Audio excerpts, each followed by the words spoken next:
सीधा कर्नाटक लिए चलते हैं। देखिए, प्रधानमंत्री नरेंद्र मोदी यहां पर पहुंचे हैं। कर्नाटक का दौरा है पीएम मोदी का और वहां से आज इतनी बड़ी संख्या में यहां आकर आपने पूरे देश को संदेश दे दिया है, ई बारिया निर्धारा बहुमतदा बीजेपी सरकार। कर्नाटका का ये चुनाव केवल 5 वर्ष के लिए सरकार बनाने मात्र का चुनाव नहीं है। ये कर्नाटका को देश में नंबर 1 राज्य बनाने का चुनाव है। ये विकसित भारत के लिए कर्नाटका की बड़ी भूमिका तय करने वाला चुनाव है और भारत विकसित तभी होगा जब कर्नाटका का कोना कोना विकसित होगा। विकसित कर्नाटका यानी कर्नाटका के हर अंचल का संतुलित विकास। विकसित कर्नाटका यानी राज्य में विकास के ढेर सारे ग्रोथ सेंटर्स। कर्नाटका की जनता अब अपने इस सपने से पीछे नहीं हटना चाहती। मैं जानता हूं आप सब एक ऐसा कर्नाटका चाहते हैं जहां हाईवे और एक्सप्रेसवे का विस्तार होता रहे। आप एक ऐसा कर्नाटका चाहते हैं जहां मेट्रो की सुविधा और ज्यादा जिलों तक हो। आप एक ऐसा कर्नाटका चाहते हैं जहां अधिक संख्या में वंदे भारत जैसी आधुनिक ट्रेनें चले। आप एक ऐसा कर्नाटका चाहते हैं जहां हर खेत में सिंचाई की आधुनिक सुविधाएं हो।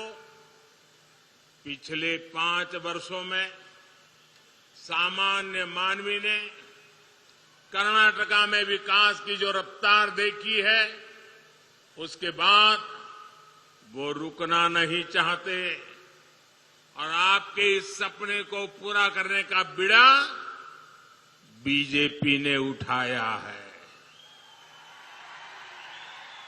साथियों, कर्नाटका को देश का नंबर 1 राज्य बनाने के लिए यहां डबल इंजन सरकार का बने रहना बहुत जरूरी है। जब केंद्र की बीजेपी सरकार और राज्य की बीजेपी सरकार की डबल शक्ति लगेगी तो कर्नाटका को नंबर 1 बनने से कोई नहीं रोक पाएगा। डबल इंजन सरकार से जो फायदा होता है उसका एक उदाहरण कर्नाटका में आया विदेशी निवेश है। भाजपा सरकार की वजह से देश में विदेशी निवेश में रिकॉर्ड बढ़ोतरी हुई है। इसकी वजह से कर्नाटका में भी रिकॉर्ड विदेशी निवेश आया है। कांग्रेस की सरकार में हर साल 30,000 करोड़ रुपए के आसपास विदेशी निवेश कर्नाटका में आता था। बीजेपी की सरकार में अब हर साल करीब 90,000 करोड़ रुपए का विदेशी निवेश कर्नाटका में आ रहा है। ये कांग्रेस सरकार के मुकाबले 3 गुना से भी ज्यादा है। और आपको ध्यान रखना है, ये उपलब्धि किस समय हुई? इतना बड़ा महामारी का संकट था, युद्ध चल रहे थे, उसके बावजूद भी ये हासिल किया है।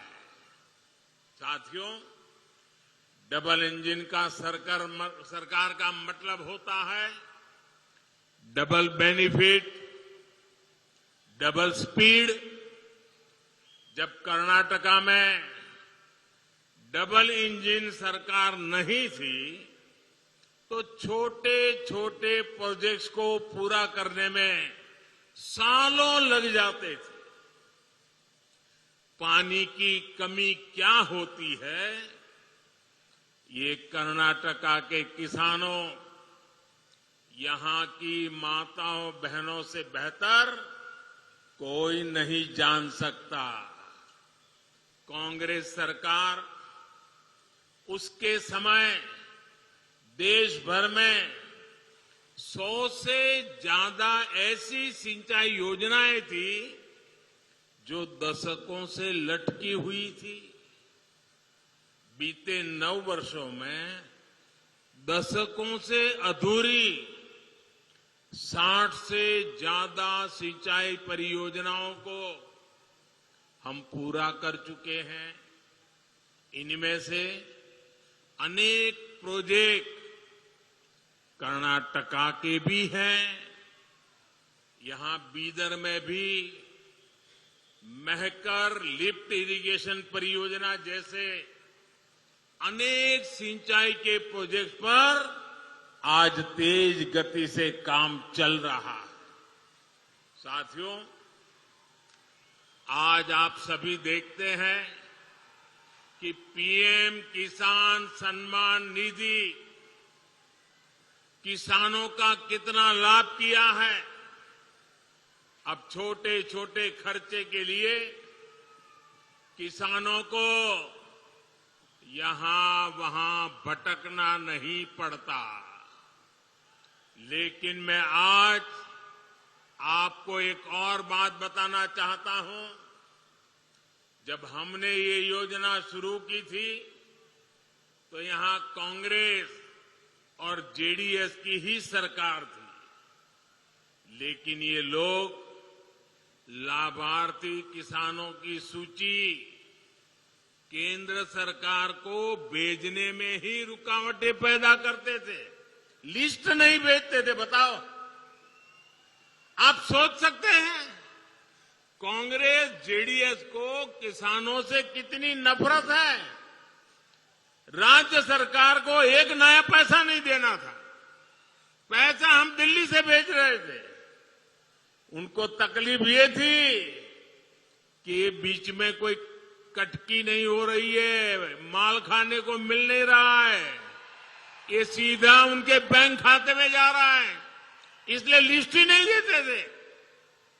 साथियों, जब कर्नाटका में भाजपा की सरकार यहां आई तो उसने यहां के लाखों किसानों के नाम केंद्र की हमारी सरकार को भेजे।